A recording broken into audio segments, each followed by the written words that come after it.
So a Brent Venables football team, even though it is against UTEP and even though it's only one outing versus what we've seen in the past, any marked differences, any noticeable stamps of Brent Venables on this game?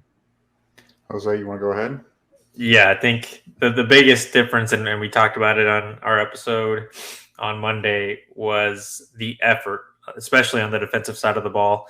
It looked night and day. One of the biggest things I pointed out when we were talking about it is when you look at last season's Sooner defense, when a player would come in to try to get the tackle on a player, sometimes you'd see one extra guy come in and try to help finish the tackle, but by then either guys would just kind of start standing around or they were just jogging to the ball.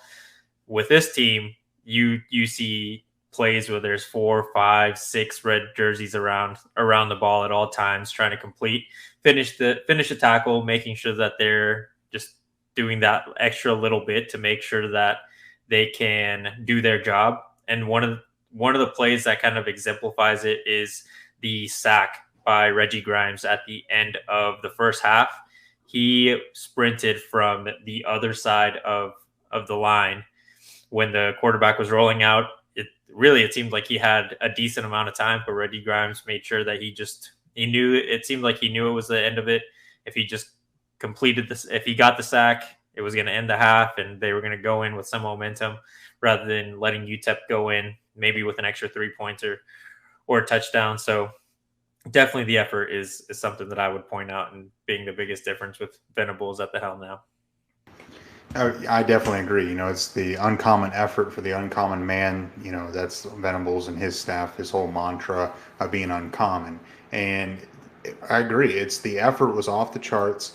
They were making open field tackles. Granted, it is UTEP, and we've been trying to, with all we're saying is we're trying to take it with a grain of salt. But I mean, at the end of the day, when you're able to make open field tackles, the previous years, Oklahoma wasn't able to do that. So it's just being able to see the basics. Fundamentals. Danny Stutzman actually had a form tackle and drove the running back right back into the ground. They really were all over the place, and a lot of this, the offense and defense, were both very vanilla, very basic. They're still installing their both sides of the ball because it's a brand new scheme on both sides. And for the early returns, I was pleased. I don't see why anyone would be necessarily upset. They only gave up 13 points. And if you think back a year ago, Tulane, OU barely beat Tulane. And, Tulane and UTEP, in my mind, are about the same. And OU covered the spread, 45-13. That's a pretty good return, game one.